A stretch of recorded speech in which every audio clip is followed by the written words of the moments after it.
In a dungeon filled, the monsters of all kinds, some powerful humans fight against them, and even with many enemies, their powers are enough to annihilate them. That is until another beast, incomparable to the ones defeated so far, appears. It's nearly 10 times the size of the small ones and wields a massive weapon in its hand. Faced with that, a veteran warrior yells for Yudo to get out of there as fast as possible. And so the boy, who is the group's squire, obeys the order, clearly trembling with fear.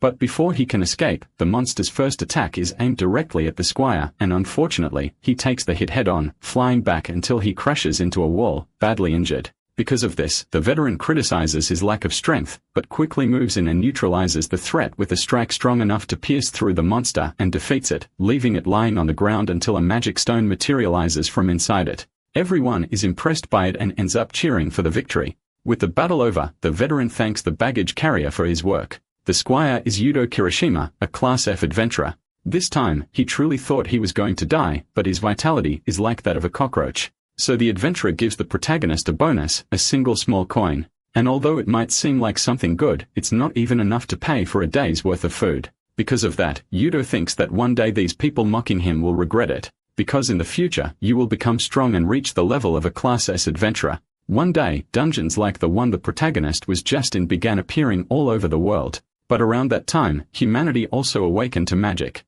And from that, the profession of adventurer emerged, those responsible for defeating monsters in exchange for money. However, even after these powers appeared, Yudo remained the weakest of all. Back in the dungeon, the group stands before a massive gate that looks like the boss room. It's said that if they conquer this level, they'll meet the financial goal for the month. For some of them, this will be the first time they'll earn that much money after 10 years in the Black Guild. But the veteran tells his comrade not to complain about the guild in front of the rookies. After all, it's such a good place that even a loser like the squire can work there. And remembering that several of them start laughing because his failure is so great, it can't even be helped, until one of them, still laughing, asks them to stop. The protagonist, for his part, has the job of a sage. It was supposed to be a melee class with high magic and multi-element control. But the truth is, our protagonist has low health and only a single point of mana. Because of that, with no magic, it's impossible to use any of the attacks of this rare class, which is ridiculous. Yudo has to endure this kind of humiliation daily, and since he stays idle, he's also constantly intimidated.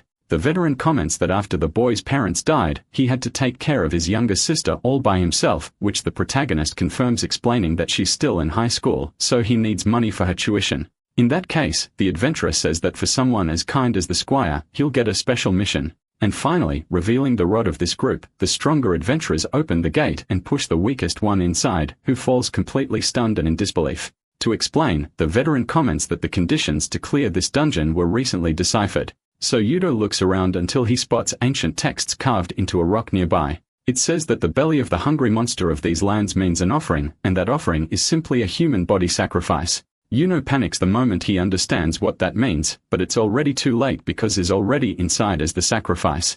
And even though he screams for them to wait, nothing is done to help him except for a cruel mockery until the door finally closes. In the end, this had been their intention from the very beginning, and within seconds, the torches in the room light up. Then the hero notices something. The one responsible for the sacrifice is a monster with a scythe, who doesn't look friendly at all. Yudo senses the danger approaching, and the moment the scythe comes for him, he dodges quickly. Over and over again, he keeps dodging, without understanding how he ended up in this situation. However, the monster doesn't care about any of that. All it wants is to capture its prey using whatever force is necessary. After being struck by a powerful blow, the protagonist crashes into a pile of bones, badly injured. Little by little, the monster approaches to finish what it started, and if things continue this way, the boy will die, so he needs to think quickly. As it walks, the monster reveals a container filled with many souls, which appears to hold the soul meant for the sacrifice. At that moment, the hero realizes he's likely going to meet his end in this place. But that only lasts until his phone rings, and when he checks what it is, he sees a photo of his sister. Right then, he remembers how much she sees him as a true hero, and having someone that important believe in him is enough to make him start believing it too.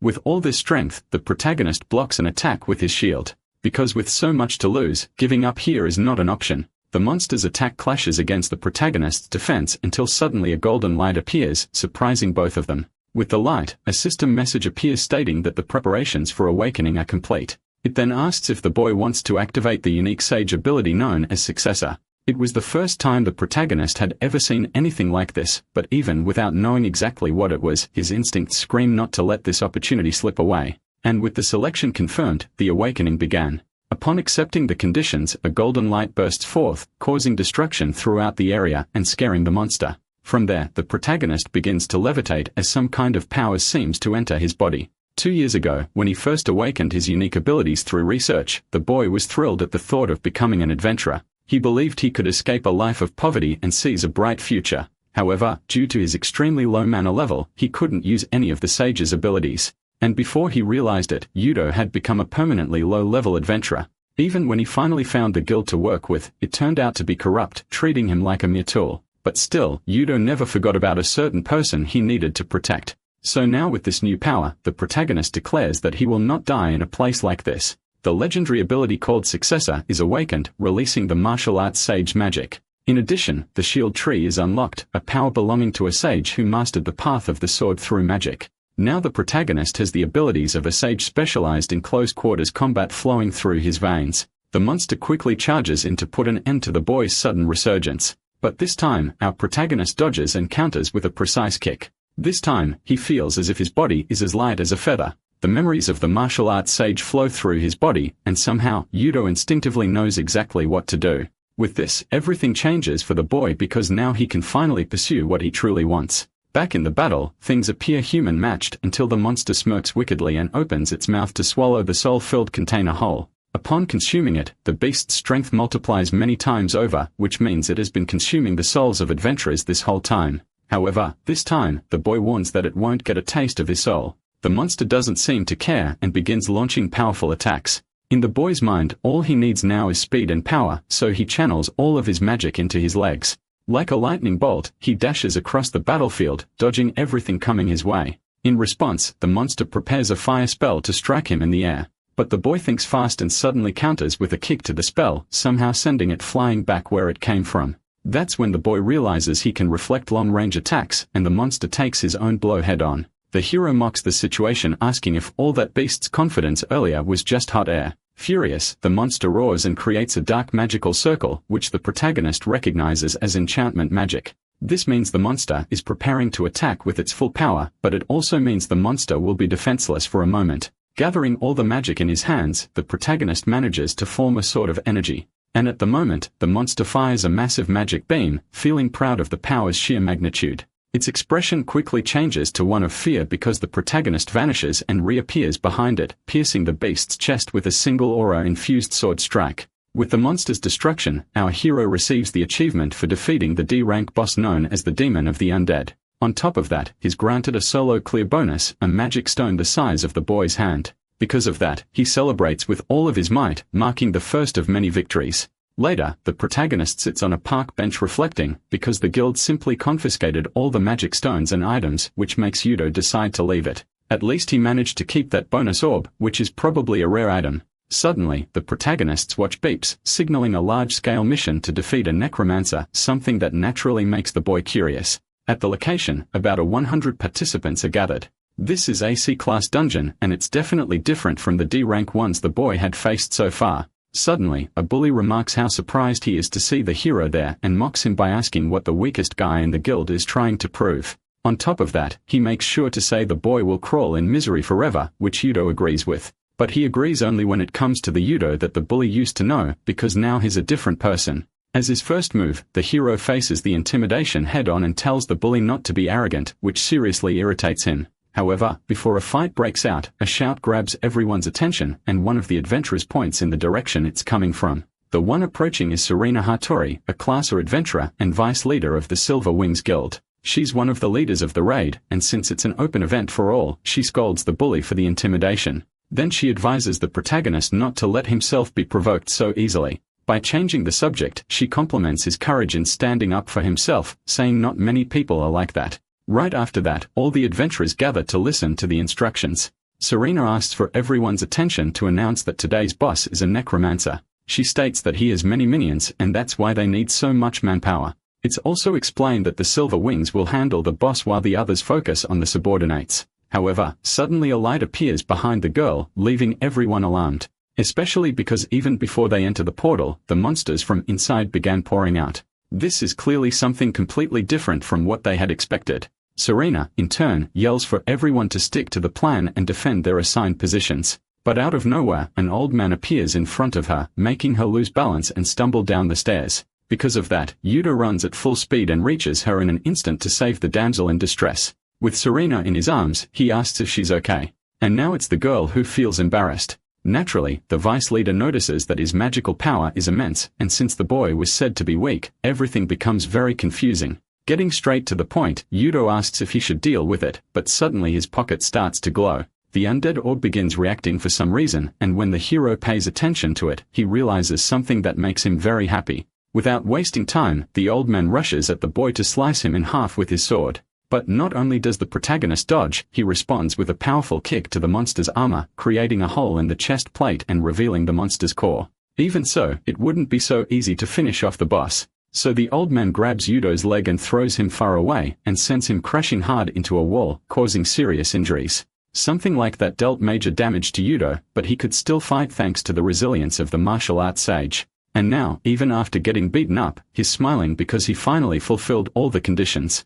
To unlock a new ability, the conditions would have an encounter with an ancient hero and resonate with the soul of an adventurer. That's why the successor skill was activated, and the system asked if the boy wanted to continue, making that moment the most perfect one for a Yudo showtime. While the main battle unfolds, the adventurers deal with the necromancer's minions. Among them, that same bully from earlier easily defeats one with a single strike of his spear, making the skeleton monster lose its head. But they were undead, and something like that wouldn't be enough to keep them dead. So the skeleton simply picks its skull off the ground and places it back onto its cervical vertebra, showing the brute that it won't be that easy. After all, at that moment, it didn't matter how many were defeated because their numbers never seemed to decrease. Yudo holds his ground, restraining the boss while the other adventurers attack the skeletons. Amid the attacks, the protagonist blocks a strike, but the wind alone sends him flying, causing him some pain.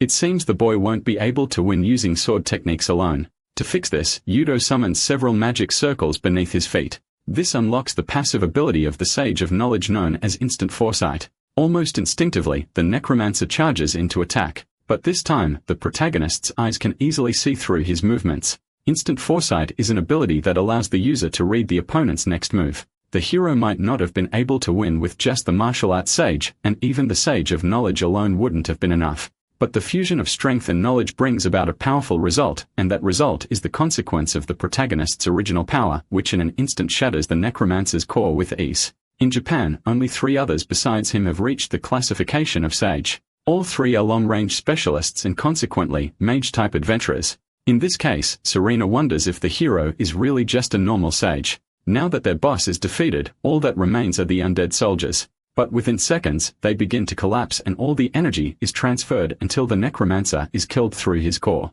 Then the old man rises and despite praising the adventurer, declares that he won't be able to defeat him. Immediately, the brute panics upon realizing that the necromancer absorbed the skeleton soldiers to revive himself. And worse than that is the condition of the other adventurers who are already starting to lose to the skeletons with infinite vitality. Faced with this, one of the Silver Wings members calls Serena to retreat for now, and unfortunately, that seems like the only option. However, to keep her from feeling down, the protagonist comforts her by saying he'll take care of it, standing once again in front of the monster. Back then, it was said that the undead orb had the ability to reveal the enemy's weakness based on the magical power of his wielder. So now Yudo raises that orb asking everyone to lend him their strength. With that, the remaining skeletons are surrounded by the souls of fallen adventurers, piquing the necromancer's curiosity. This was a strategy meant to prevent the sorcerer from reviving his subordinates. With a different ability, the protagonist creates several energy swords in the air and declares that the monster underestimated humans. While all the skeletons are enveloped by the souls of the fallen adventurers, the S-rank ability known as Coordinated Designation allows each of those energy swords to strike their target like guided missiles. And so while all the monsters are destroyed, a brood from earlier is left unable to understand what just happened. Because it seems the person he once considered a loser had awakened, and now with ease defeated the necromancer boss of AC class dungeon. Now the protagonist's life level is equivalent to rank B, and his magic level equivalent to rank S. With the success message displayed in front of everyone, the adventurers cheer in celebration. They rush to hug him and invite the hero to join their own parties next time. Naturally, with all this attention, the protagonist remembers his former fake companions. But as he turns around, everyone's expressions while talking to him are completely different, and this makes Yudo truly happy to the brute's dismay. Suddenly, something catches the boy's attention. As he looks at the necromancer, it seems like the creature is calling him. And after discovering something, the brute shouts out Kirishima's name, but the necromancer vanishes. Not just him, the protagonist also disappears, teleported to a different location. Still unaware of where he is in a grassy plain, a strange being begins to approach him. And out of the darkness, it reveals itself as a terrifying type of monster to the boy, and even to the system, which issues a danger alert warning the hero not to approach the creature. The moment that monster appears before the hero, the danger warning immediately puts him on alert. But that wasn't enough, because the monster closes the distance in an instant, creating a sensation in the hero that makes it feel like he had just died. But that only happened thanks to the Sage of Knowledge prediction, which had been activated. So the hero dodged. Right beside him, everything nearby was destroyed. If it hadn't been for the instant recognition, he definitely wouldn't be alive anymore. Faced with that overwhelming presence, Yudo becomes frightened because he had never even heard rumors of something like it. However, even though he's trembling with fear, the protagonist still finds it interesting. Therefore, the system notifies that the martial arts sage is impressed by the successor's courage. Back in the confrontation, the two are facing each other, and it looks like the monster is about to attack. But before it can, another one, even bigger, appears from behind and swallows it right in front of the protagonist. Still, the situation doesn't end there because high up in the sky, the silhouette of an even larger monster can be seen. And right after, an explosion erupts across the grassy field, making the hero wonder what's going on. Then as the dust settles, that monster is defeated by a giant dragon, displaying the force of the law of the jungle. Instead of being afraid, the hero finds it amusing to realize he's just an ant among so many predators. But suddenly, a splitting headache hits and a message appears in his mind saying it's still too early. A few seconds later, the protagonist opens his eyes again, but this time in his bed at home. Naturally, Yudo finds it strange that it was all just a dream, but the truth is that his memory is fuzzy after defeating the necromancer. And besides not knowing how he got back home, his hands are trembling and his face is bleeding, proving it was all real. Yet once again, a smile appears on our hero's face just from thinking that one day, he'll be able to achieve that power. Suddenly, the protagonist's younger sister knocks on his door, asking if her big brother is awake. Yudo immediately becomes curious to know if something happened with Ariza, but she only seems a little annoying that he's still asleep since it's already time for breakfast. Heading to the kitchen, our hero is surprised because his sister prepared a surprise with tons of delicious food. Faced with that, Yudo asks what's going on for them to have such an extravagant breakfast, and his sister replies that since her brother brought back a lot of money this time, she gave it her all to cook. Besides, Ariza just wants him to eat, and the hero begins to recall all the hardships he went through. If he'd have given up back then, he would have made his sister cry all over again. But now he eats this delicious meal she prepared, and naturally, he begins to cry. Ariza panics trying to figure out why her big brother is crying. Then the hero just replies that it must be the onion and the hamburger, though, of course, she doesn't believe that. Because of that, the girl asks if it tastes bad, which makes Yudo get up to say how good it is. So the two sit and eat peacefully in a warm moment, until shortly after the meal, the girl says she has something to tell the protagonist. She picks up a piece of paper from the top of the microwave and shows it to the hero, saying it's something for his new beginning. In a massive tower surrounded by forests in the city, the hero can barely believe he's back there again. Because this is the Adventurer Aptitude Test, also commonly known as the Experiment. The Experiment is a test that measures an adventurer's strength, and the results can be used to get a job at a guild. For guilds, it's also a chance to recruit promising rookies who can contribute right away. That's why, as always, the place is crowded, and a certain elderly man observes the adventurers. An executive asks how this year's candidates are looking, but the old man doesn't think there's anything too impressive. Still, among them, there's a blonde boy who is the reason they are all there. He possesses the class of Holy Knight, which is quite rare. Only 10 people in Japan have it. Additionally, Canada Kamichou is at the top of rank A and also serves as a promotional face for the guild. Canada is without a doubt the one being pursued by everyone. However, something else catches the old man's attention. A certain person is also there. That person is Kujit Tsukishiro from the Abyss Guild, ranked among the top 100 rank adventurers in Japan. Naturally, the old man finds it strange that he's there and worries that he's also after the blonde. But the person standing in the same place as Canada is also the one Kuji is watching. While stretching, two people approach our hero, and one of them seems to recognize him. To explain to his companion, he reminds him that Yudo is the famous veteran known as the weakest sage. But not wanting to be looked down on, the hero says he came to take the test again, which at first surprises the two. Then it makes them laugh until they cry, since to them retaking the test won't make any difference. Unbothered, the protagonist tells them they should worry more about themselves than about him. However, instead of listening to the advice, the two charge at him, interpreting his words as disrespect. First, the guy in the green shirt attacks, but the hero dodges. Then the one in the red shirt lends a powerful kick on the protagonist's guard, making him proud of the hit. But his expression quickly shifts to worry because Yuten not only manages to catch his foot, but also spins him around in an instant, slamming him to the ground defeated. Finally, the guy in the green shirt realizes the trouble he's gotten into. The pressure in front of him feels like he's facing a monster. Even so, the hero is kind enough to ask if he still wants to continue. Then the brute runs off with his tail between his legs, prompting Koji to confirm the rumors about the necromancer raid. Now the leader of the Abyss Guild declares that he wants to recruit Yudo. Without further delay, someone starts clapping to get everyone's attention, announcing that time is up. That same person warns everyone that even though it's a test, there's no guarantee of safety. Therefore, if adventurers want to prove they're useful, they must climb as if their lives depended on it. And so the trial begins. From now on, Koji will be watching closely to see what Yudo can do with his powers.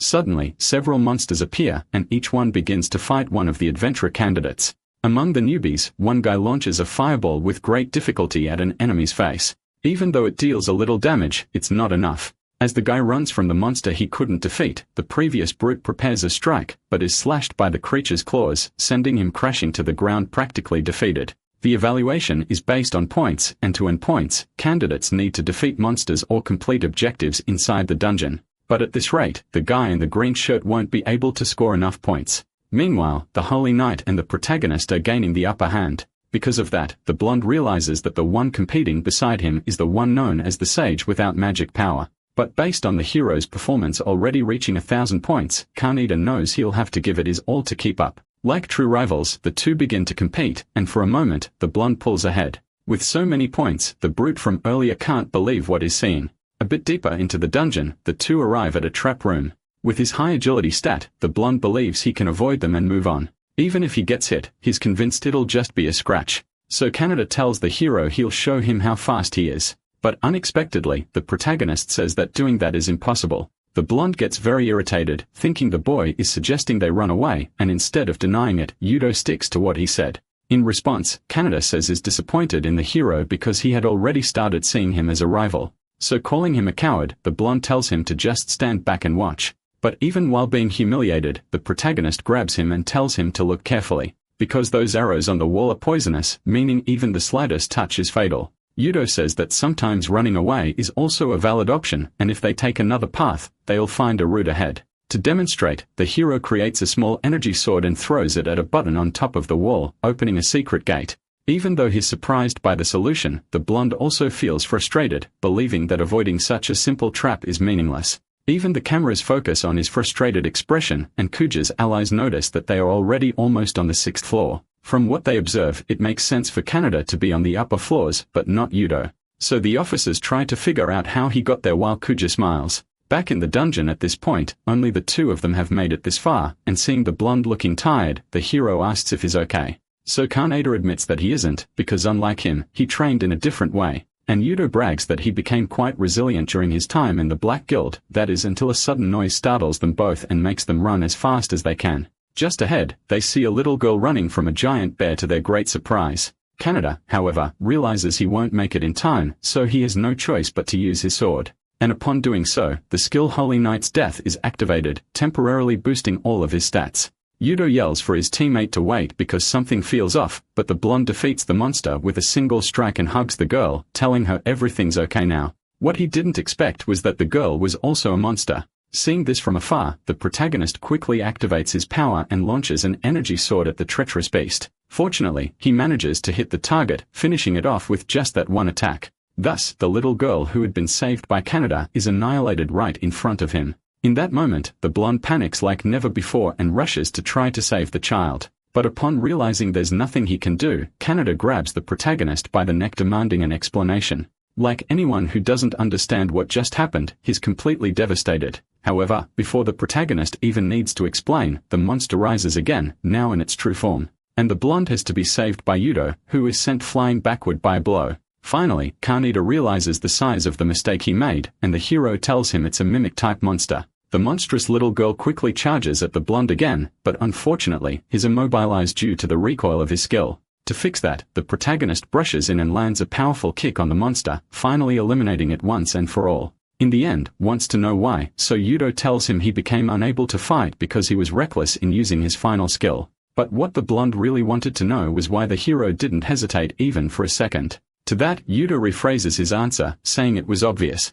It was a monster. Still, that's not what he meant. Kaneda wanted to know why the hero was so irresponsible, and more than that, he desperately wanted to grow stronger. Extending his hand to the blonde, Yudo says it's important to stay calm to assess the situation, but Kaneda reacts childishly and slaps the hand away. He asks if the hero thinks he's superior and acting like some sort of expert, and he says Yudo can't understand how he feels.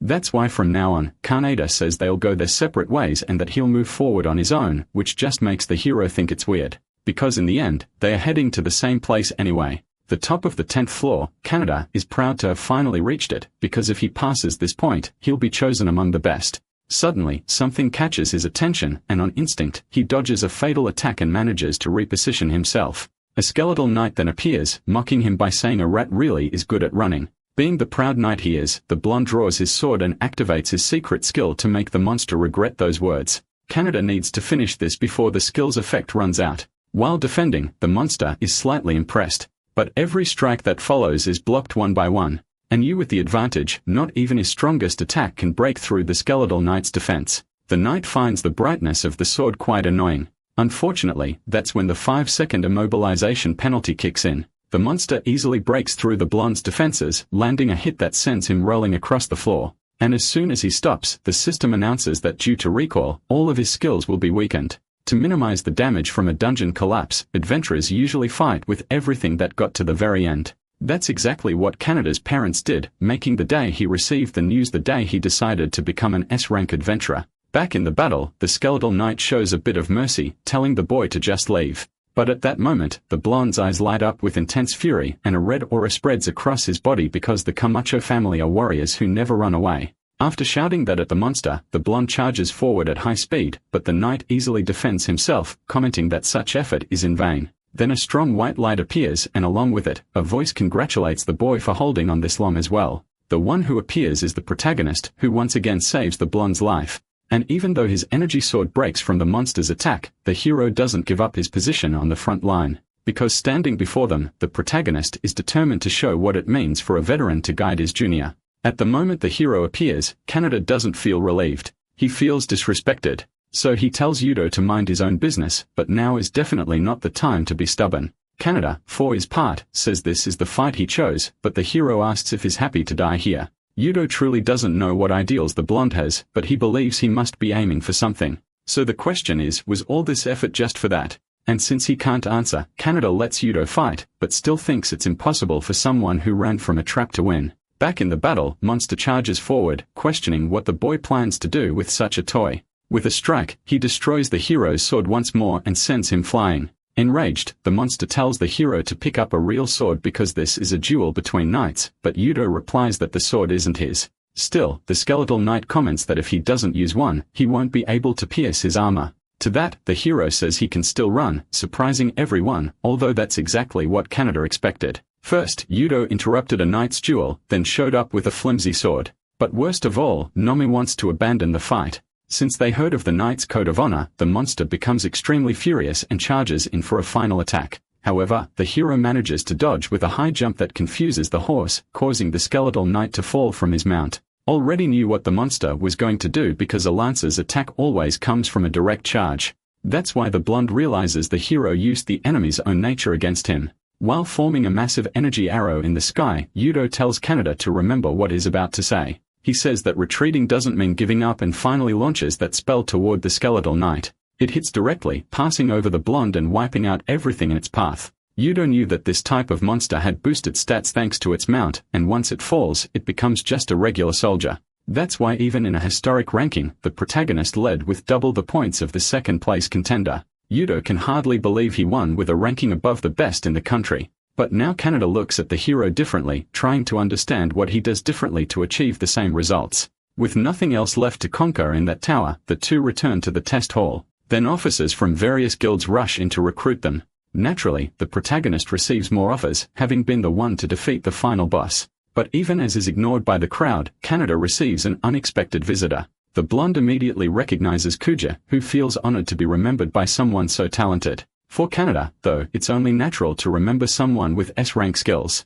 Either way, the blonde says the protagonist is on the other side. But Kuja didn't come to the wrong person. The one he's looking for is Kaneda. Naturally, the blonde questions whether he's really being invited to the Abyss Guild after behaving so dishonorably. But about that, the guild leader says they'll talk more in the car. And as for Yudo, since he proved to be even more impressive than expected, Kuja thought of something better than just an invitation. In the end, this is the first time the protagonist has been so sought after. But the joy is short-lived because suddenly everyone's phones begin to ring. On a panel in the test room, it's shown that a dungeon break has been detected at Minen High School. So far, 2 A-class adventurers have lost their lives, and the estimated threat level is a disaster on the scale of 100,000 people. But worst of all is the location where it's happening. Looking at his phone, Yudo sees messages from Ariza saying something is going on at her school. In any case, the guild officers call the hero to evacuate with them immediately. But by the time they realized it, he was no longer there. Now all that matters, the protagonist is running as fast as possible to save Ariza.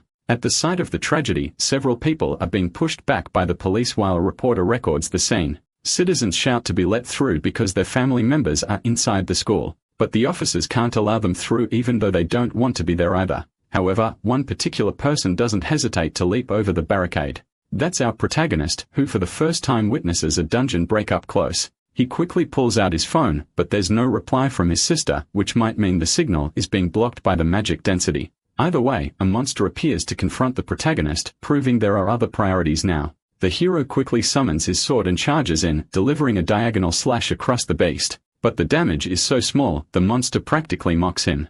Even the weakest monsters here are as powerful as the strongest ones from the experiment. But in this case, the protagonist wraps his hand and energy to change strategies and attacks the monster in close combat with a punch strong enough to finally defeat it for good. With one of the enemies defeated, he still needs to hurry. But as he walks through the wreckage, the protagonist notices someone wounded, someone important. Inside the Abyss Guild leader's car, Kaneda watches the news about the number of casualties in this A-rank dungeon break, and is worried because it's exactly like what happened when his parents died. Kuja, on the other hand, consoles the boy saying they were very brave 3 years ago in Shibuya. Unexpectedly, the guild master knew about it because Ikaru's was a noble guild with a sense of justice. But the blonde knew that if the S-class adventurers had arrived earlier, his parents would still be alive. Even now, there's no sign of the S-rankers, so Kaneda asks what they are doing. And Kuja has to inform him that, unfortunately, they are not coming, delivering a harsh dose of reality to the boy. It's said that even if they do come, they'll only arrive after the situation is already over. So, of course, the boy asks what exactly the guild leader is trying to say. To explain, there's only one way to stop a dungeon break, destroying the gate's core. It's explained that the core is the singularity that links Earth to another world, so it takes a very powerful strike to sever it. Kaneda becomes curious and asks if the break will end if they manage to destroy it. Then Kuja reveals that, yes, it will, but there are 2 problems. The first is the massive number of monsters, which makes it impossible to inspect the area. And the second is the number of guardians protecting the core because ever since the first break decades ago, every guardian has been at least S-rank. Kaneda, in turn, is stunned because he's never even heard of a monster that strong before. It's said that even if someone manages to find the core, an S-rank monster is the end of the line for A-rank adventurers. So, unfortunately, it becomes clear that those going into fight now are merely sacrifices. As for the break, the Silver Wings Guild is in charge led by Shingo Asura and vice leader Serena Hattori. Then Kuja looks at his phone thinking that fate is a little ironic. Back at the dungeon break, the protagonist realizes that the injured person is wearing the Silver Wings uniform, but the guy seems more concerned about why the hero's there. Holding him in his arms, Yudo says that his sister studies there. But suddenly, the guy suffers a worsening episode of his condition. Still, before losing his life, the name Serena is shouted loud and clear, something our hero manages to hear. Deeper inside the dungeon break, one of the girl's companions is lifted by the legs and finished off right in front of her. So brutally that Serena falls to her knees in shock and screams as loud as she can, unable to save him. As he ventures deeper into the school, the protagonist shows great concern for Serena. But first, he needs to find Ariza, and when he opens the first door, Yudo is shocked to nearly fall into a pit of lava. Practically fighting for his life, he has to leap with all his strength to grab hold of the other side. A terrifying moment. Apparently, the real world is beginning to be consumed by the dungeon's erosion. Since Ariza is a second-year student, Yudo wonders if he should head to the upper-grade classrooms. But instability is forming in the area, and the protagonist hasn't established a route, which means the next area might be random. He had been using his magic non-stop since the experiment, which was starting to make him feel weak. However, at that moment, the protagonist realizes he has something with him that might help with his magic. Suddenly, a group of monsters appears, putting an end to the brief calm. But even while feeling weak, our hero reacts, shouting for everyone to get out of his way as he uses his powers. In a more isolated spot in the library, Ariza, who is hiding along with her senior Ryoka, apologizes for asking to stay. But in response, she gets a flick on the forehead because the girl doesn't want her friend to blame herself, especially since she was the one who suggested coming to the library. Even now, Ariza tries to contact her brother, so Ryoka asks if it's Yudo, to which the sister replies yes with a lot of excitement. Quite the opposite for her friend, since a sage with zero magic power isn't going to be much help. Being totally honest, Ryuko says it doesn't matter how strong the boy is now. They'll have to survive on their own. But despite understanding her friend's point, Ariza is confident the hero will save them since he's ranked her in knowledge. Even though she's so optimistic, her friend truly doesn't know if they'll be able to make it out with their current abilities. Then in a certain moment, an explosion occurs, putting Ryoka on high alert and terrifying the younger girl. Suddenly, thick saliva starts to drip behind the two. That's because a huge monster had found them from atop one of the shelves, leaving them both in despair. Wasting no time, the monster slices the bookshelf in half. Luckily, they manage to dodge. But Ryoka steps in front to defend the younger girl, telling her to run while she handles the creature. Now it's a do-or-die situation with only one chance to make a summoning. When the command is triggered, wings like those of an angel appear, but the summoning turns out to be just a plain white dove. With that, the monster raises its weapon again to attack, and just as expected, Ryoka had no luck with the summon. However, the two happened to be there at just the right time because suddenly a fist hits the monster's jaw, sending it flying. As the dust settles, Ariza's eyes shine with hope. Gratefully, the protagonist thanks the older girl for protecting his sister and now extends his hand, saying it's his turn to protect her. Even though it's just a polite gesture, Kyuka interprets it as the charm of a prince. Regardless, while the two have this brief exchange, the monster recovers from the blow, which gets the protagonist quite excited since every monster here is as strong as a boss. With the two facing each other, Ryuko takes a moment to observe the battle. The last time she saw the hero, he seemed uncertain and scared. That's why she wishes she could have seen this smile before graduation. First, the protagonist grabs a table and sets it up as a barricade for the girls. Then, unexpectedly, he starts pushing the object forward with force, running straight at the monster. In response, the Minotaur strikes the wooden table, slicing it in half. But once it finishes, it realizes no one was behind it. Using that opportunity, the protagonist jumps over to launch an aerial attack. However, the monster defends and throws the hero away, making him crash into several bookshelves, leaving the younger sister extremely worried. It seems this monster has muscles even tougher than ogres, and its strength is definitely greater than that of the skeletal knight. So the hero wonders if he can actually defeat it. And to help, Kupesh shouts that monsters like this usually have weak lower limbs. The system confirms she's right, so the protagonist thanks her for the tip. Now with a new strategy in mind, our hero charges in, confident that he can beat this giant. He quickly lands a kick to the Minotaur's calf, and as expected, it causes a lot of damage. The monster begins to stagger, giving the girls hope for victory. But since they are so close, the monster opens its mouth intending to eat the hero alive. But that was exactly what the boy wanted. The moment the palate is exposed, the protagonist activates his energy blast, piercing through the beast's body since the Minotaur can't reinforce its insides like it does its exterior. Ariza thanks the hero deeply for being there to save her, but he credits the necklace he's wearing. It's the necklace she gave him as a graduation gift in the past. Since Ariza's feelings were inside it, it's likely to turn into stored magical power. So the girl says she's relieved that she managed to get the two of them in sync. That thing in her hair is a magic accessory stone that reacts to let her brother know where she is. So it becomes clear why she always wears it, and the protagonist thanks her for the help. It said that when he arrived on this floor, he only knew where to go because of a pigeon that flew out of the library. But since that was just a coincidence, the girl doesn't lie and says she didn't plan any of it. Either way, the hero asks if she's Ryoka, which makes her curious about how he knows her name. Then Yudo recalls that she was ranked first in the first annual exam, making her an unforgettable student. He also tells her that she saved him, which only makes him praise her more. But for some reason, Ryoka doesn't seem satisfied. Some time ago, as she walked through the hallways, the girl overheard people gossiping about her awakening. But of all things, she was judged as a jester, the school's powerless sage. And even now, just minutes before being saved, the girl fought the sang of the hero.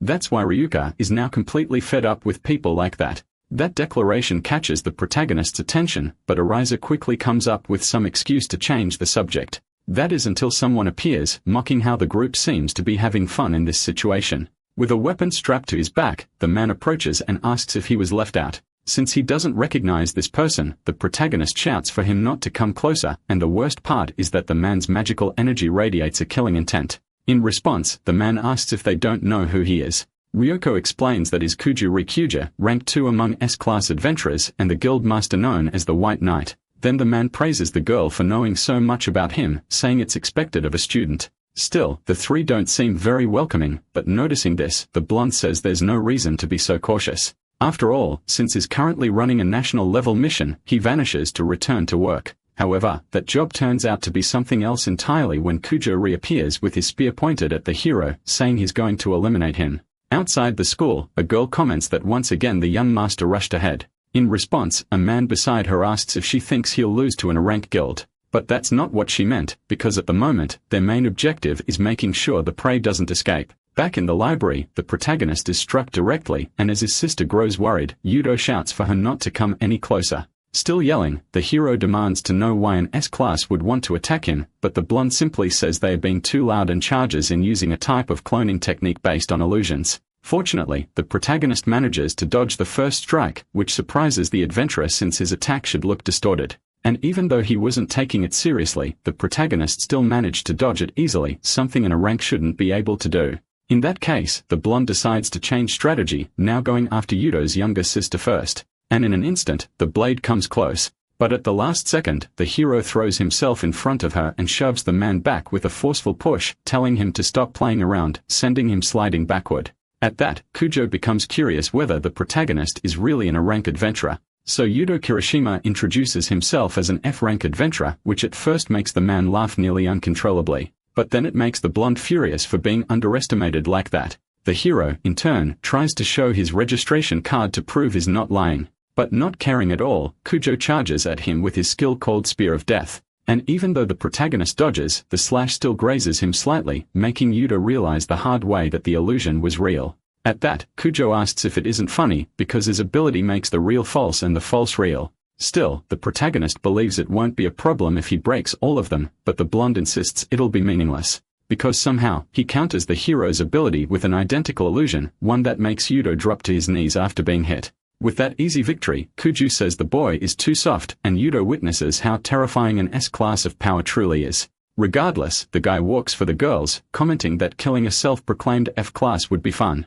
But Kujo finds it more interesting to see the look of despair on Yudo's gentle face. With all his strength, the protagonist tries to stop him but fails, and the blonde declares he'll kill everyone all the same. At that moment, our hero realizes he was wrong. He thought that power was his. But the truth is he was only able to fight up until now because of the successor. So Yudo wonders if being a sage without magic is really something that belongs to him. As an F-class adventurer, he'll never be able to defeat someone of S-class, so naturally, giving up seems like an option. However, the wisdom of the system asks if he'll really be okay letting things end this way, causing Yudo to reflect. Additionally, the system asks if he's truly okay with losing his sister, finally snapping him back to his senses. Of course, the protagonist screams that he doesn't want anything to happen to making the image of the sage proud. And it says that to move forward, he must defeat this guy. Because at some point, Yudo must reach that green field again to protect what's precious to him.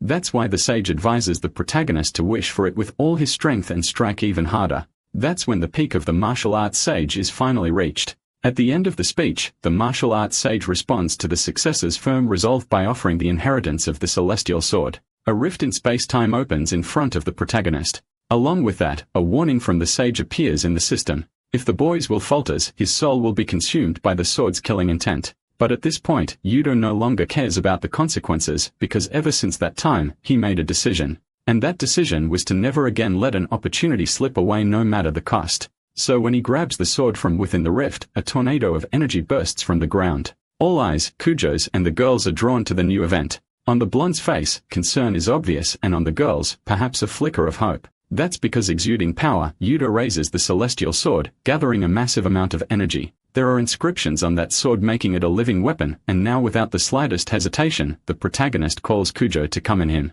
Above the skies, there is dawn and dusk, and it's said that no one can bind them. Naturally, all people dream of the skies, and more than that, they dream of reaching the meant heaven. That's where the celestial sword lies, and now it will be part of our hero's fight to protect Ariza and Ryoka. Ariza is clearly stunned by her brother's situation. The same goes for the blonde, who wonders if this is even the same person as before. In any case, Kujo jokes that powerful weapons always ruin the fun. But before he can continue talking, the protagonist vanishes and, like a flash of light, reappears near Kujo, mending a powerful blow. That same attack sends the S-class crashing into the wall with force, just like what happened to the hero at the beginning. Even while injured, Kujo laughs, thinking this situation is pure madness. But Yuta doesn't respond. It's clear from his expression that he's not joking. Just moments ago, the hero had been getting beaten down one-sidedly, but now everything has changed. Because of that, Kyuka asks if the protagonist is always like this. But even his sister, who's close to him, says she doesn't know because this is the first time she's seen him fight. Still, the girl agrees that the hero really doesn't seem like himself. Back in the fight, the hero asks if the guy would mind leading quietly without causing a scene. The blonde pretends to consider it for a moment, but, of course, he yells that there's no way he'll do that, charging in again with his spear. This time, he believes tricks like the last one won't work and remains confident he'll win if he trusts in his spear technique. Over and over again, the blonde attacks, but the protagonist keeps defending and countering his strikes. Tsukujo tries to strike once more, but Yudo defends himself clearly, not even making much effort. The blonde doesn't know what kind of sword that is, but a sword is still a sword, so spears should have the advantage. However, that wasn't the case because the protagonist managed to get inside his guard and nearly land a fatal blow if Kujo hadn't ducked just in time. Quickly, the adventurer repositions himself and takes a stance with his spear to attack again, but the protagonist kicks the weapon, pinning it to the ground. He then jumps, using the shaft of the weapon to gain leverage, and delivers a downward strike that Kujo must strain himself to block. Kujo shouts, asking if the boy isn't afraid. The protagonist's eyes show no hesitation. It seems he has lost his mind, consumed by the sword's aura. And little by little, the hero becomes more reckless, rendering the spear's advantage meaningless.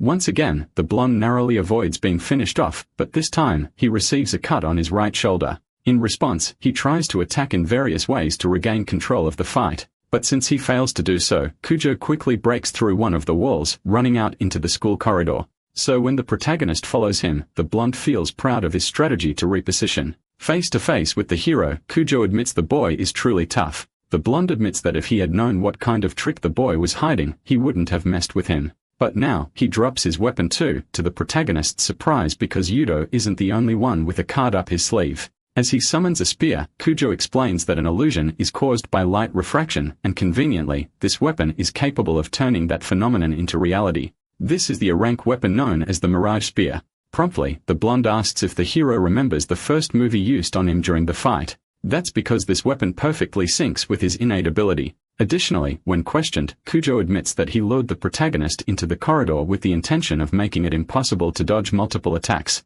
But if that's the case, the protagonist announces that he'll simply cut through them all at once, which makes the blonde a little disappointed in the boy's lack of tactical thinking. Still, he doesn't oppose the hero's strategy and charges forward, telling him to go ahead and try. Yudo, sword in hand, is convinced that by continuing to seek connection, he can achieve feats greater than anyone else. So without a hint of fearing his eyes, Yudo fires an energy blast with his sword that heads straight toward the clones at high speed. Before impact, the blonde realizes the situation is out of control. Therefore, after the special attack ends, the ground is completely wiped clean.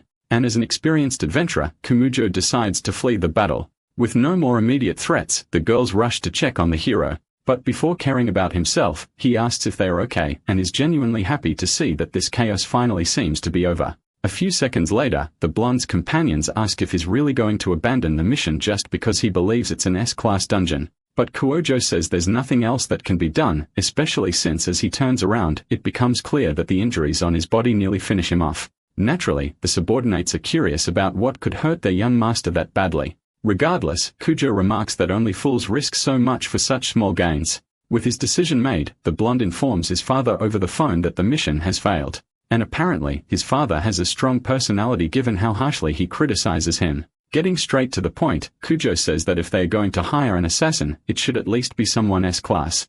And even then, the blonde makes it clear it'll be a major challenge, because soon the entire industry will know. Very soon, everyone will witness the rise of the monster with immense power known as Yudo Kirishima. Back at the place where the duel took place, the girls run to check the protagonist's condition, and fortunately, the wounds didn't hit any vital organs. But even so, that mysterious guy still managed to escape. As for the protagonist, Ariza comments that he suddenly became a different person, and the hero replies that it's thanks to that sword. However, just as is about to show it to the girls, it starts to fade away until it vanishes completely. Apparently, the focus is lost, the sword loses its form. So Yudo explains that it's not something he can use whenever he wants. Suddenly, phone in the protagonist's pocket rings, which is very strange since the signal isn't reaching there. Unbelievably, the notification is an email from the blonde apologizing for the sudden attack. Naturally, this leaves the protagonist speechless and unsure how to respond. Then a loud noise is heard, and the girls duck to protect their heads. With another email, Kujo explains that he forgot to mention he used an item to accelerate the dungeon break. Because of that, the protagonist gets very irritated, but he doesn't have time to feel anything.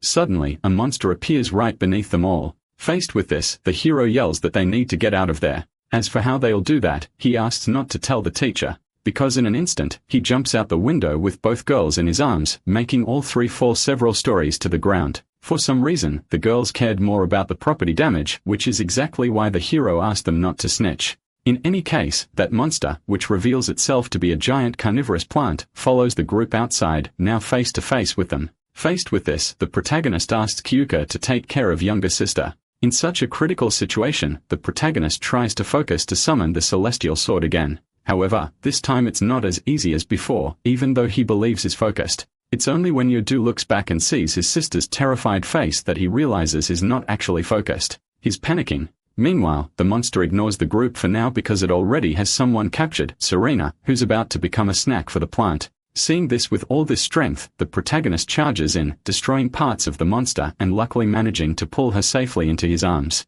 By some stroke of luck, the girl is still conscious, though she's coughing a lot, and the hero tells her to rest for now. Before passing out, the girl hands him an item called the stabilization ring, which can control a dungeon break. This will be used to absorb the guardian if its core is attacked, and if everything goes well, it will also put an end to this nightmare. Immediately, our hero understands his mission, and holding the item in his hand makes it clear he won't let her efforts go to waste. A bit farther away, a car speeds by with Kujo being healed inside. At that moment, there is 1 minute left until the dungeon's total collapse, and when that happens, all of Eastern Japan will be overrun by monsters. So now the fate of this place lies in the hands of our hero, who must first defeat the monster in front of him. This time, the hero's aura sword seems to have grown a bit stronger due to the influence of the celestial sword. Before, it couldn't even scratch an ogre, but now it can easily cut through those tentacles. In that case, the hero wonders if he can really win. But when he looks back, the girls clearly believe in him, so Yudo simply decides to believe too.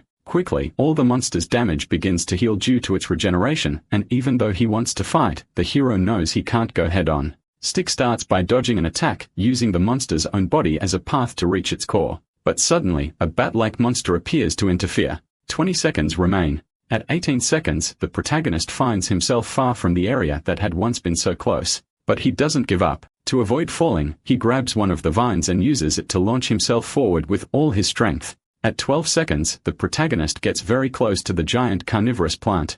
At 10 seconds, Yudo positions himself above the location of the core, putting him right on the edge of access. Naturally, the countdown begins as the protagonist's attack closes in. At 5 seconds, the defenses around the core are slashed.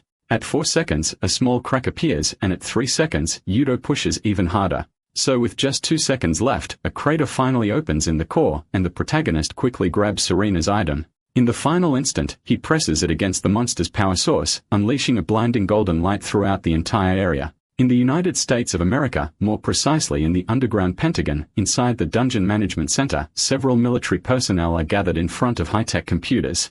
Immediately, one of the officers announces that Japan is experiencing a dungeon break and alerts the director. Unexpectedly, the director seems pleased, stating that they succeeded in triggering the destruction as planned. It's revealed that Kujo is preparing 5 major US guilds to deploy in Japan and throughout the entire Western Pacific, but suddenly, someone appears saying they want E5. That person is James Blood, known as the highest-ranking American adventurer and leader of the guild strategy. To explain, the man declares that his guild alone will conquer the situation, and the director places his trust in him. After all, if they can govern Japan, they'll gain access to all the dungeons scattered across the Pacific. But that's when something strange begins to happen due to a sudden energy contraction. because unexpectedly for them, the dungeon break process dropped to 0%. Obviously, the director yells saying it makes no sense. Even James becomes curious to know who did it, since even for him, something like that would be difficult. So the only thing he can think of at that moment is that the coalition of the 1,000 strongest guilds has taken action. However, 1 week later at the university hospital, the one responsible for it was there, holding flowers. In that time, the dungeon break stabilized and Minam became a managed dungeon. However, the Silver Wings lost about 90% of their personnel, and all that remained was Serena and a few staff members. By obtaining management rights over the dungeon, they started to earn some profit from the adventurers who began using it.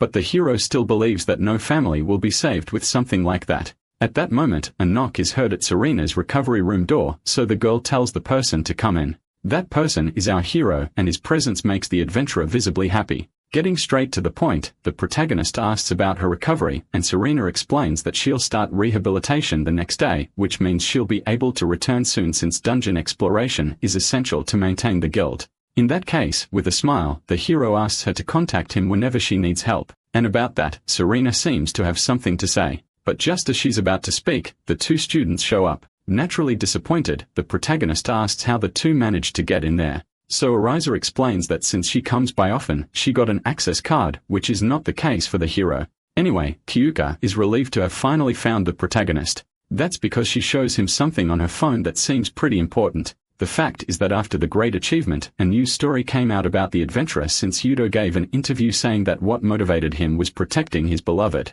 Naturally, Kyuka says this is a huge problem. And to be clear, she explains that is being misunderstood. But in his mind, there's no issue in declaring his love for his sister. So he asks if there's a problem with expressing his opinion, which only makes the student more flustered. Suddenly, a notification goes off on the girl's phone. Since it came at a bad time, she thinks about deleting her account. But Ariza says she saw the video her friend posted to try to get a job. Naturally, at first, there wasn't much engagement, but soon after, it increased significantly. On top of that, due to an article that was published, the girl went viral on the internet. So the hero is impressed since it's impossible to predict how the public will react. But then a strange and very bright light draws attention to the girl's forehead. Without thinking twice, Yudo leans in and asks for permission, which embarrasses her. At that moment, the sage brings through the system a new skill, Divine Revelation, which has the power to predict the future. It's said that Kyuka has the potential to transition to an advanced class, and the condition for that is to gain approximately 300,000 fans. The hero himself had heard of cases where people change professions, but most importantly, if the girl who mastered such a limited class could transition to a better one while keeping her knowledge, she would certainly become something incredible. Naturally, the girl doesn't fully understand the mission, but by remembering the mockery she faced in the past and the rise of the protagonist, she agrees to do whatever it takes if it means she also gets a chance to be reborn. So placing both hands on the hero's shoulders, the girl says that if she goes viral now, things are going to get wild. And since they've come this far, she asks if the boy will take responsibility, which Yudo obviously agrees to. And with that, the path they'll take from now on is decided. For their next video, the protagonist suggests they film a live stream inside a dungeon, which is clearly a pretty bold suggestion from the girl's point of view. Later, heading home before entering, Kuka hears a curious sound. It's coming from a happy family playing in the neighboring yard. The older sister of a child named Hina tells the younger one that her shoelaces are untied and bends down to teach her how to tie them. But instead of feeling happy, his image of a family becomes a trigger for Kuka. The girl's sister was a prodigy who awakened 2 professions while she became just a shadow. However, even someone overlooked had her moment the day she aced an important school exam. Because of that, her mother congratulated her, though still with little enthusiasm since Kyuka didn't have the same abilities as Hibiki. Still, that small recognition was enough to make the girl want to keep doing her best. But after that, her sister became an adventurer instead of attending high school, quickly rising to S rank and abandoning the family. Unfortunately, Kyuka had to bear all of her parents' expectations alone, which became a real burden. Having awakened a completely useless power, daily humiliation became routine. And in a completely twisted way, her mother associated the girl's bad luck with hatred toward them, something Kyuka tried to clarify. But to her mother, it was Kyuka's fault that Hibiki had left. The girl's class is called Playboy. As the name suggests, it only serves to perform silly tricks. To fix her situation, Kyuka thought maybe she should focus on her studies again, but reality was cruel. Because on random day, she received a note in which her parents disowned her. And even after reading such an absurd message, the girl didn't respond with anger. She cried, hoping to become a wonderful adventurer and bring her family back. This ends up being a very painful moment for the girl as she recalls her past, but it also reignites her determination. In a mid-level dungeon called the Clear Sky Tower, Yudo meets up with Kyuka. At this moment, the girl is curious to know if her subscriber count will increase, so the hero assures her that the strategy will work. The video sharing site called TechDeck is a platform that rapidly grew thanks to adventure-related content, and the hottest category right now is live dungeon exploration streams.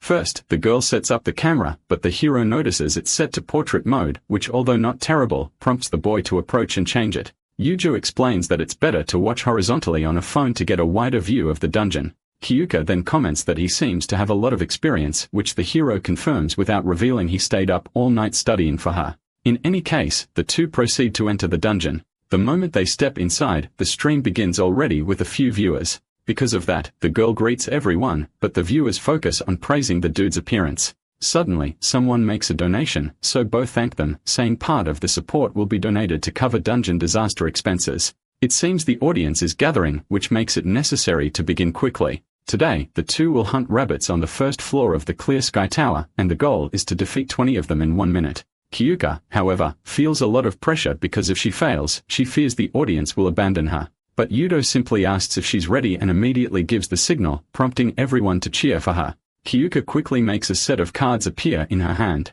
and since it's not a pigeon, the audience gets confused. Unexpectedly, these cards are sharp enough to pierce the monsters' bodies. This is the only offensive ability of Playboy, which is quite concerning. Still, the girl understands there's no use doubting herself now. She has to give it everything she's got. Cupid charges with another card attack, but unexpectedly, her deck is sliced in half by a monster. And to her surprise, it's a vorpal rabbit, a more advanced species. In response, the rabbit charges at her in an instant. As the girl runs protecting her head, viewers comment that someone needs to help and that she looks really cute. In that moment, Yudo apologizes for letting this happen and with terrifying speed, defeats the monster in a single blow. Right after, Kyuka bursts into tears because it was supposed to be an easy mission, and the protagonist apologizes again. Then the girl says she'll only forgive him if he buys her a cappuccino on the way back. Breaking that sweet moment, Yudo suddenly senses something approaching and pulls the girl aside to dodge. No one was supposed to be armed in there, but even so, a knife is stabbed into the ground. Yudo quickly demands that whoever is hiding nearby come out. Then the hooded figure comments that it's exactly like the rumors. He says something about the Zero Sage, and the viewers get confused, wondering if it's all staged. But soon, the Emmy appears behind Kyuka pointing a knife at her, causing collective panic in the chat. Even before the girl realizes it, the hooded figure pierces her neck slightly. And fortunately, before the worst can happen, the protagonist intervenes using his powers to fire a projectile at the enemy. It hits the head, making the two believe they had managed to win with that attack.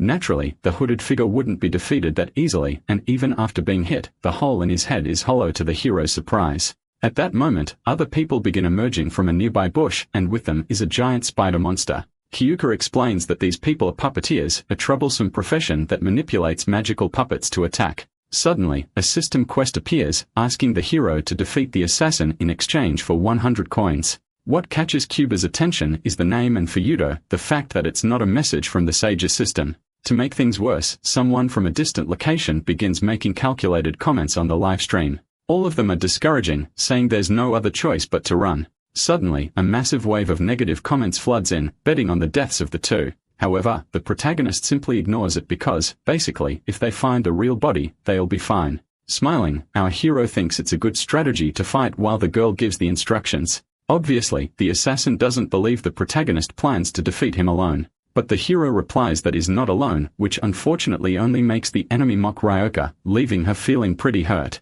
In this case, Yudo understands that the playboy profession may be seen as just foolishness, but he makes it clear that the assassins will be just as useless, which infuriates the enemy. Shouting all kinds of insults, the enemy charges forward with his puppets. But since the boy needs to protect someone this time, he focuses his senses and concentrates enough to summon the celestial sword once again. With his weapon in hand, the protagonist charges forward, impressing Ryuko greatly, because the protagonist's strategy was to provoke the enemy to draw all attention to himself. With that, he managed to keep them from concentrating around her even without being sure of victory. So the girl begins to believe that this is the attitude of someone who trusts her, which is completely different from her family in the past. Ryoka understands better than anyone how terrifying it is to be pressured into success. But even though it's frightening, the girl thinks carefully about what she's feeling and smiles as she realizes that she's actually happy. No longer standing still, the girl summons a huge number of pigeons that begin flying past the warriors. Obviously, the enemy mocks it, saying it's useless no matter how many animals there are. But Kyuka ignores him and asks the protagonist to keep the enemy distracted. Then the full concentration and energy begins to radiate, and she hopes the camera is recording everything well, because now she believes that even she can do something incredible if she tries. The Playboy class is known for being extremely difficult to succeed with alone, but its essence lies in support abilities like distraction. At this moment, the girl can even share vision with the pigeons, the result of daily training put to good use. And within seconds, one of the pigeons finds the enemy's location. And right when the 8 o'clock direction is given, the protagonist cuts through a tree and passes through it, chasing the opponent at high speed. The feeling of being caught up to naturally sends the assassin into panic, but there's nothing he can do about it. Because once Yudo reaches the controller object of the puppeteer, it's destroyed by the celestial sword, causing the enemy to fall to his knees. With victory in the hero's hands, Kyuka calls out the hooded man for what he said about her ability, and suddenly, a pigeon lands on the enemy's head responsible for delivering his punishment, prompting the chat to reconsider how good that class might actually be. In any case, Yudo makes a secret request to his friend, and even though she finds it pretty embarrassing, the hero insists. So Yudo starts by striking a pose while saying that justice transcends dimensions. Then Kyuka repeats the movement and adds that feelings also transcend dimensions. And so the two finish in a synchronized pose, ending the broadcast with the viewers laughing uncontrollably. Later that evening, the protagonist praises Kyuka's great work, and the two exchanged thanks with a handshake. With that, the hero says they should head back, but before leaving, the girl insists on thanking him once again. Yudo, in turn, says they were only able to achieve victory because of her instructions, but that's not exactly what the girl was referring to. Anyway, she sets that aside and brings up another subject to explain herself better. Kyuka asks if she really heard Yudo calling her by her first name just a moment ago.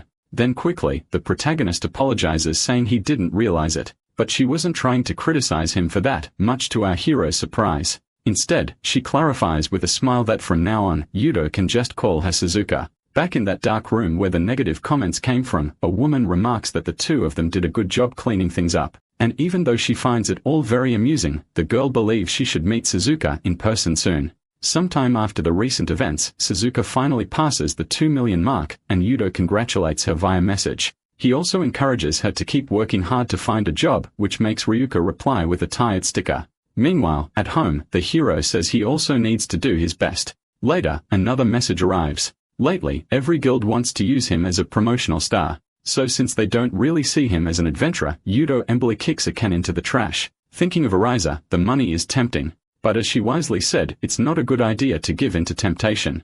Yudo wants to explore more dungeons that no one has conquered yet, so he wonders if that's too luxurious a desire, but he still believes it's okay. After all, supposedly, he is an adventurer. Suddenly, a message from Serena arrives on his phone, and she says to meet her at the old secondary school, which makes our hero curious. Regardless, he heads to the place, which now houses the dungeon management office. Only a few months have passed since then, but the place is already fully operational. At that moment, an older woman appears and asks if she's speaking with Kirishima. Saying she's been waiting for him, she tells him she'll guide him to Serena's location. As they walk, the protagonist asks if it's really safe for ordinary people to walk in a place like this, and the woman explains that it is. Besides, she believes that in any emergency, she'd be protected by the hero.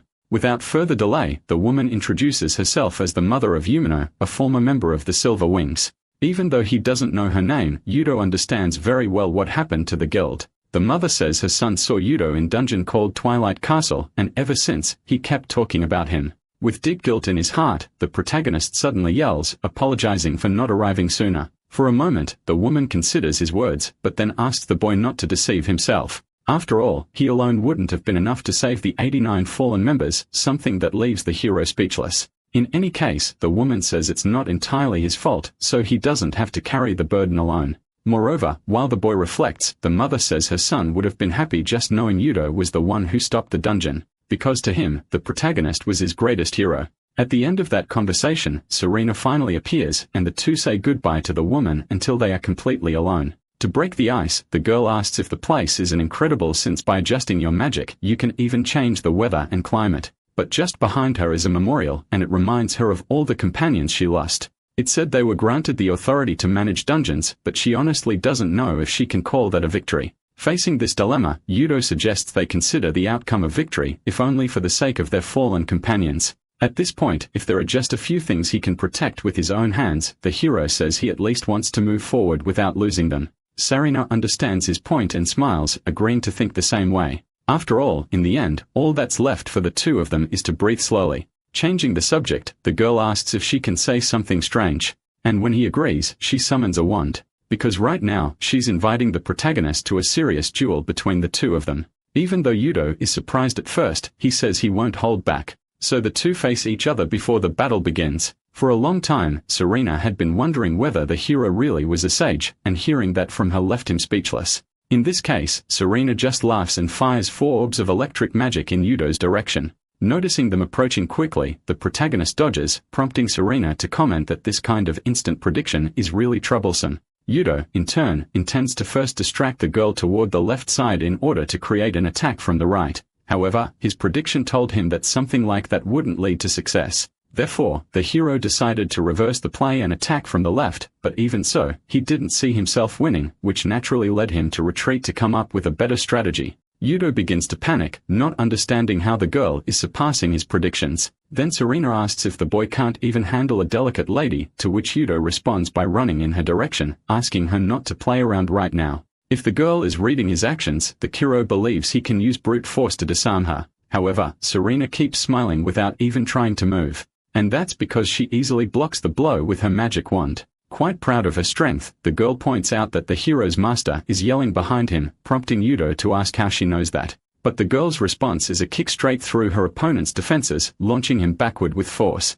And just as she said, the martial arts stage was angry. Sarina finds the hero's strategy of jumping back to reduce the impact interesting, even laughing a little at it, which puts Yudo on high alert. In the end, our hero admits how difficult the battle is, realizing this might be the toughest opponent he's faced since his awakening. Amused by the situation, the girl remembers she hasn't yet told him her profession. So considering the wand and magical shooting attacks, Yudo suggests she might be a conductor, and is right. It's a rare class that reads battlefield conditions and guides allies with commands. Even though it's a good class, it's not as rare as the sage. Still lacking information, the hero asks what he should do. The girl explains that the conductor is literally the one who guides and unites the team. Now Sarina asks if the protagonist will let her hear his melody. Suddenly, a skill called symphony begins to play, enveloping the entire battlefield. Then the protagonist dodges all the incoming attacks quickly. Despite that, Sarina warns that there's no point in running, and then a larger musical note explodes, creating a shockwave. With that, the girl uses the opening to attack again, and several times her blows almost land on our hero until Yudo, without even noticing, is eventually backed into a wall.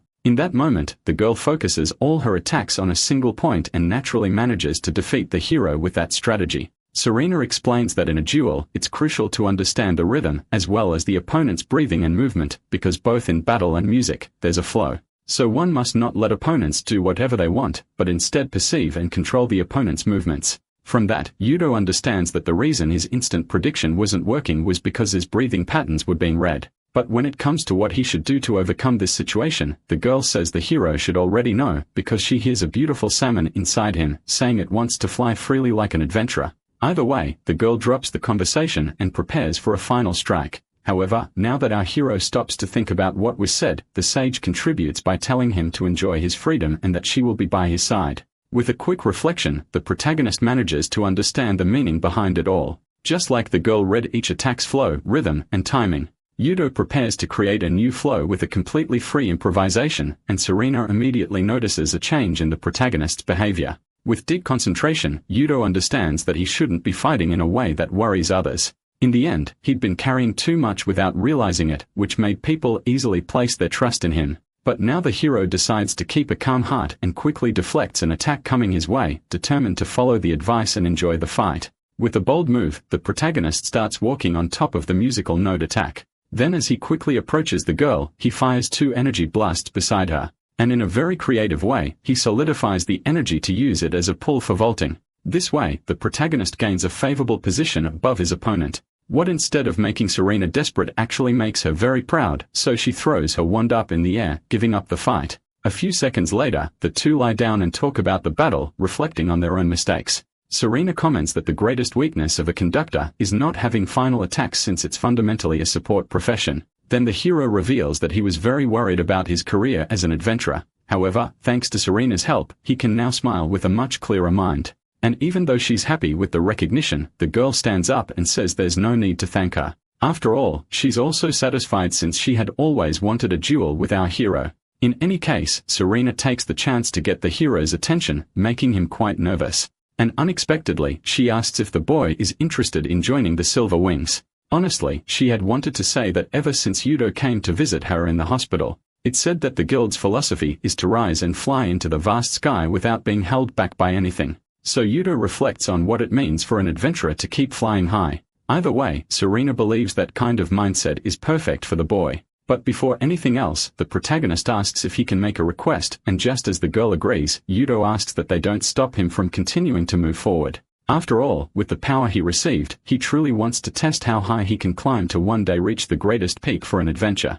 With that, Serena simply extends her hand to seal the deal. Because with a smile, she asks if they'd really be able to stop the hero, which makes him happy enough to shake her hand. And so with both of them thankful for their meeting, Yudo became a member of the Silver Wings. At night, while the protagonist was asleep, he suddenly woke up in a strange dream. In a white room, he began to wonder where he was until he heard a voice calling him, much to his surprise. Yudo Shaban, asking who it was, but all he could see was a massive gate sealed with chains. Even though it seemed bold, the voice claimed to be the protagonist's predecessor. Then a system message appeared, asking if the boy would accept the mysterious sage. But clearly, the atmosphere was different from the previous sages. Faced with that, the voice asked why the boy was hesitating since he was being given such a good opportunity. And that naturally made Yudo agree since everything from the system had helped him so far. However, before he could accept, both the martial arts sage and the knowledge sage shouted at Yudo not to get involved with this one. Then the mysterious voice itself dismissed the warnings from his peers, calling them weak. With no one left to interrupt, the voice recalled that Yudo intends to go into the unknown dungeon. So an artificial image is generated showing Serena collapse beside the boy. Then the same happens with Ariza because the way Yudo is now, he won't be able to protect everyone. Even Kyuka appears to further manipulate the hero's vision, and all of this serves as justification for the voice's plea to be inherited. Then at the end of this construction, once again, the system message of the sage appears. Yudo slowly brings his hand closer to confirm, and the voice praises him, claiming they'll conquer everything together. But at the very last second, someone stops the protagonist from making that decision, much to his surprise. And the most unexpected thing of all is that it's the very incarnation of the Sage of Knowledge. In this case, the sage inside the gate grows tired of the delay and breaks a gap in the seal to strike Yudo in his own way. But fortunately, our hero is pushed away by the same man who had helped him before. And so as Yudo watched helplessly, the Sage of Knowledge was imprisoned in his place. And even in that situation, instead of panicking, all he said was light for the final successor. Until finally, he was devoured into the gate, which then closed again after just a few seconds. The moment that gate closed, our hero woke up in his bed, startled, realizing it had been a dream. For now, he tried to understand what that dark figure was and who the other person had been. But in his mind, the image of the sage was vague, and the memories fell hazy. The next day at the Silver Wings Guild headquarters, a meeting takes place with 6 members present. At the center of the table, Serena welcomes Yudo to his new guild. But before anything else, she asks the boy to explain what guild means to him. Then due to his difficult past, the hero replies that it's basically a business that exploits adventurers with low wages, which inevitably leaves the girls feeling a little embarrassed. Either way, Serene explains that guilds are organizations that take on dungeon-related work. With the adventurer rankings, guilds are classified from S to F, and the jobs vary according to the classification. For them, dungeons make up the majority of their revenue, and for a while, they'll have to rely on rental fees from Old Alliance South High School. In that case, the hero asks what the annual estimate is, and since only high-level adventurers can do this, that same lady from earlier shows the estimate to Yudo on her laptop. And unexpectedly, the total needed for someone like a hero would be around 900 billion. So while the protagonist's soul leaves his body, Serena has to explain that it was just a forecast. Anyway, it's said that now it's time for the main event. To maintain in a rank guild, at least 2 adventurers of the same rank must be registered. But because of the recent incident, they need to find someone other than Serena, which will be quite difficult since there aren't many rank adventurers available. However, at that moment, all the girls turn directly toward our hero, bringing an idea of the shout that echoes through the whole building. Obviously, the easiest option now is to have the protagonist take the exam to rank up. Yudo finds the idea of becoming a rank terrifying, but first, they'll need to build up his achievements. So Serena asks Mrs. Lemonov to bring the materials, which are soon stacked in front of the protagonist in huge piles. From behind them, Serena comments with a smile that the hero must complete everything within 3 months. So with that massive pile in front of his eyes, Yudo tries to seek some confirmation, but the other girls avoid eye contact, which makes the hero think that Serena is a boss who oppresses her subordinates. Sometime later, in an rank dungeon called the Count's Dream Trace. Since our hero heard that Serena hired help for this mission, he believes he arrived early. But it's at that moment that Canada appears, saying it's been a while. Turns out he's the helper. To catch up, the blonde guy mentions that he joined the Abyss Guild as an intern. But he also says he can't afford to fall behind even a little, which makes Yudo worried about this competitiveness. Either way, Yudo says it's all pretty reassuring. And since no one's watching today, the hero says his partner doesn't need to worry about messing up for nerves. Though slightly irritated, the blonde keeps his composure, just advises Yudo not to hesitate like last time if he really wants to reach a rank, which makes the protagonist even more certain that he can trust him. With nothing more to talk about, the two decide to tackle this cursed dungeon. Sometime later on the final floor of the Count's dungeon, the warriors face off against the boss. And in an instant, they get close to unleashing a super powerful combo strike that could be decisive in this fight. That's why right after the attack, the blonde turns and asks if they managed to beat it. But the reality was that the monster was still standing tall, and more than that, it was laughing at the two of them. The protagonist is the first to realize that the situation is bad, but also the first to be hit by the monster's counterattack, which also hits the blonde, knocking both of them to the ground, nearly defeated. Canada hadn't expected that the Count would instantly solidify his blood to create a weapon, and the hero realizes the previous attack had been a trap to lure them in for a simultaneous blow.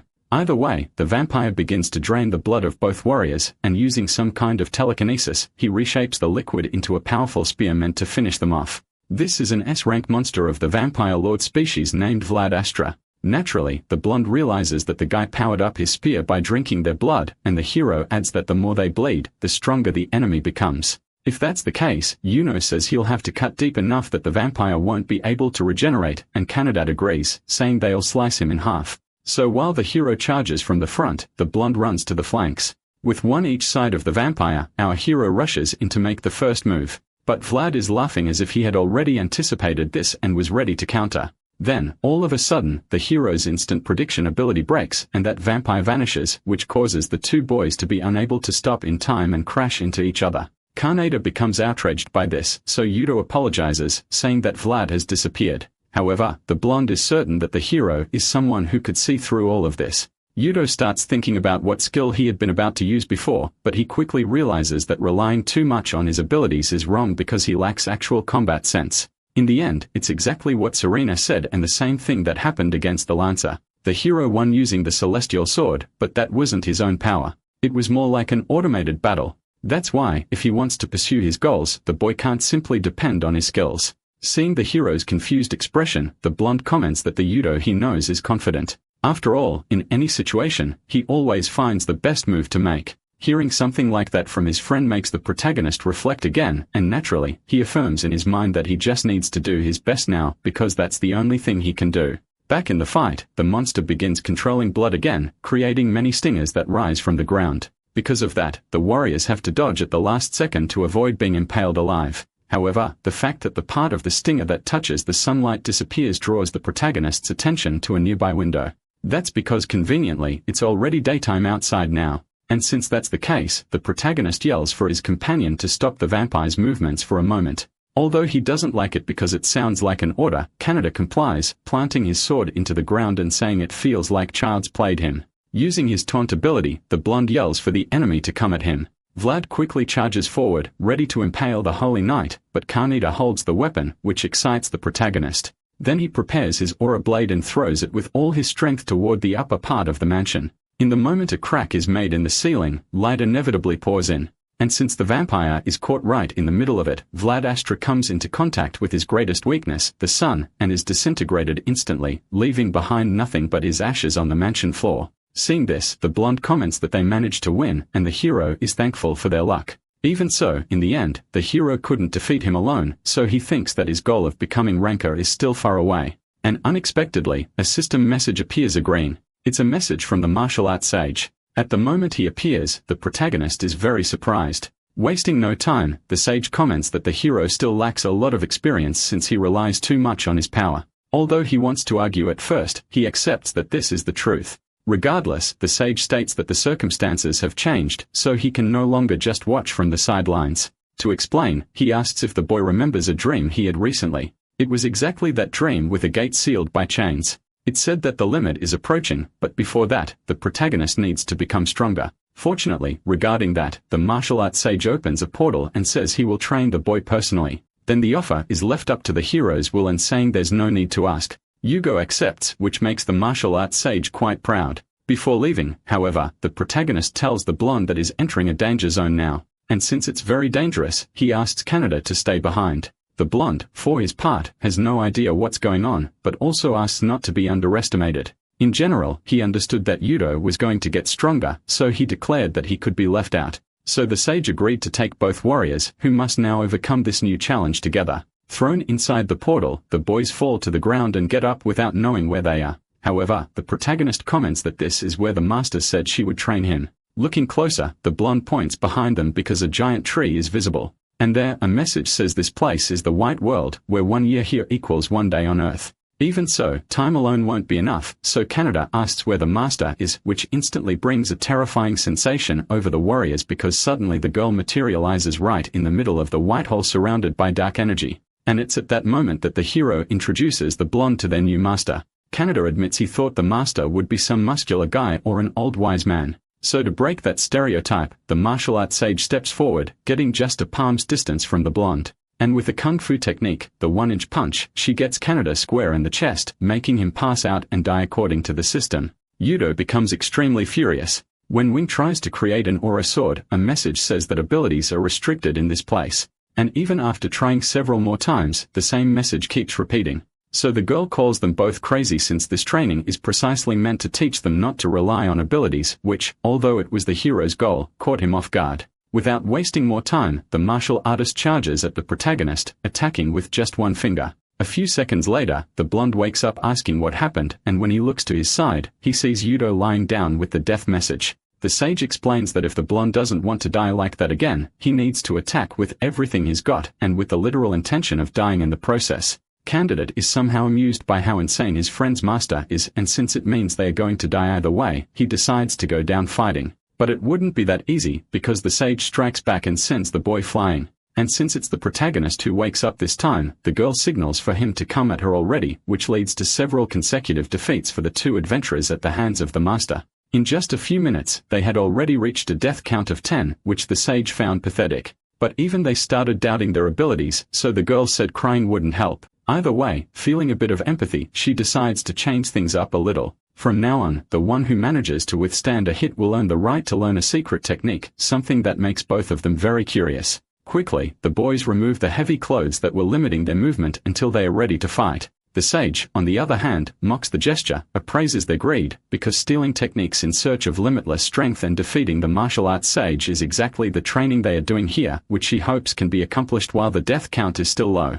Though a bit worried, both accept the challenge. But soon, the hero's death count rises to 45, and with time, the blonde had already died nearly 300 times to the martial arts sage. Eventually, that number rose to 800 and close to 2,000, 3 times more, 5 times more, pushing the counter sky high. Even so, the two remained determined to fight and complete their objective. In the end, the martial arts sage doesn't teach them any technique, but the countless experiences of death gave them what they needed to learn. For the blonde, there were just too many techniques, and he couldn't steal them all alone. Still, while fighting, he stays determined to at least master half. Then suddenly, he lands a blow that opens the girl's defenses. Quickly, the blonde shouts to the protagonist that it's his chance. And because of the sheer number of times he fought, Yudo replicates the 1-inch punch technique. Since there were so many techniques, the two decide to combine their halves because that's the only way they'll be able to reach the master. Finally, the martial arts sage falls to her knees before the boys, who are initially confused, but soon become very excited when they realize they've achieved the goal of their training. Faced with that, the sage feels relieved because for a long time, she'd been furious with the hair over his pathetic skills.